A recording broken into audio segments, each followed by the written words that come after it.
जुन्या पेन्शनसाठी लढा देणाऱ्या कर्मचाऱ्यांची निराशा करणारी बातमी आहे। जुन्या पेन्शन योजनेसंदर्भात सरकारचा कोणताही विचार नसल्याचं केंद्रानं स्पष्ट केलंय।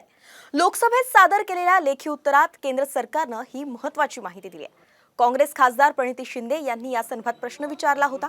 जुनी पेन्शन योजना लागू करावी यासाठी महाराष्ट्रातले सरकारी कर्मचारी गेल्या अनेक वर्षांपासून लढा देत आहेत। त्यांच्यासाठीच ही निराशाजनक अशी बातमी आहे। कर्मचाऱ्यांच्या मूळ वेतनाच्या 50% रक्कम पेन्शन मिळणार आहे। 60,000 निवृत्ती वेतन असल्यास 30,000 रुपये पेन्शन असेल। 2004 नंतर रुजू झालेल्या कर्मचाऱ्यांना पेन्शनचा मार्ग खुला होणार आहे,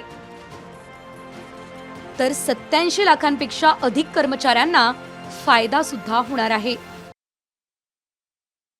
जुन्या पेन्शन योजनेत 50% पेन्शनची हमी आहे, तर नवीन पेन्शन योजनेत पक्की हमी नाही आहे।